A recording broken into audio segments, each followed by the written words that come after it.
Hello everyone, welcome to another video for the amateur wormery journey. I thought I'd just give you a bit of an update. I also write for an East Yorkshire newspaper, and I've got a website, Poppy's Pets, and I've started writing articles about wormeries, so all the links are in the description box.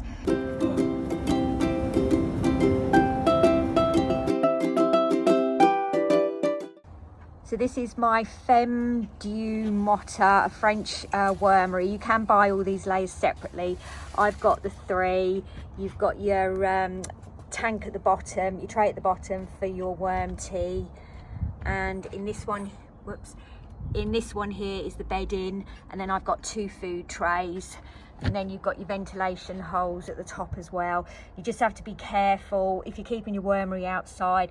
Just be careful, because obviously if it rains, the rain's going to go in and it's going to get too wet. So if you know the weather's bad, just cover that top bit up a little bit, or just keep it in a garage or shed. If you're keeping it in a shed, obviously in the summer the temperatures are going to be quite high. So this wormery's just had a 3-hour journey in the back of my car. Worms don't normally like vibrations or anything, but they've all survived. So you can see here the worms are climbing up from the bedding up through the holes into the first food tray, and then in here I've got leaves, newspaper, carrots, cardboard, bananas. There you go. So as worms dislike any bedding that's too wet, having the newspaper and cardboard and leaves is a good idea, because it will soak up any moisture from food scraps.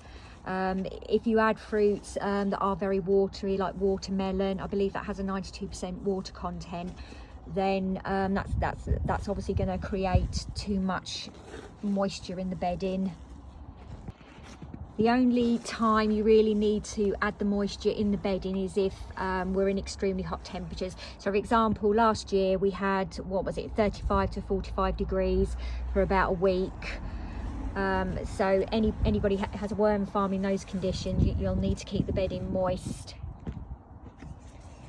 Right, the other thing is, the mistake I think I've made, and I'm going to remove it, is I've got newspaper on the base.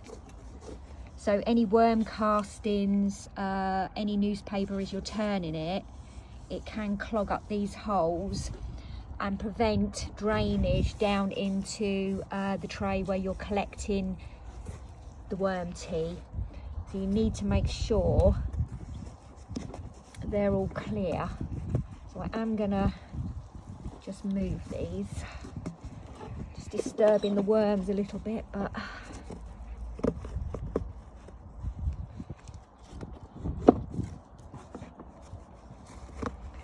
there you go. Let's just give it a good old turn over.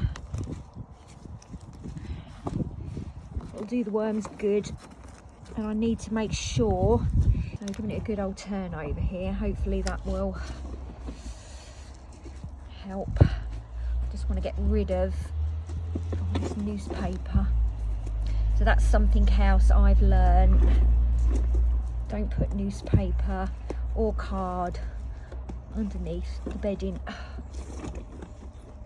Need that moisture from the fruits to soak through. Get you out. There we go.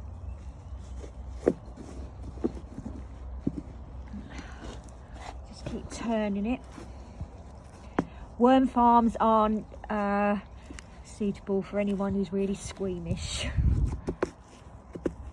So I'm going to put some more newspaper in here, because I think this section here is a bit too wet. Let's just delve in.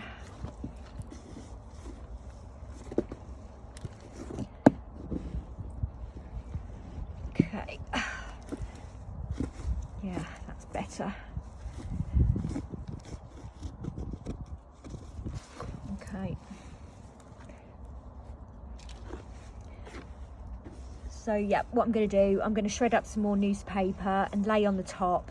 and hopefully that will soak up some more of the moisture, because I think here the bedding is a little bit wet, although the worms seem really happy. Okay, there we go. I seem healthy enough, although this one here looks a bit pale. Okay, so don't forget, look out for my other videos. So I've added strips of newspaper.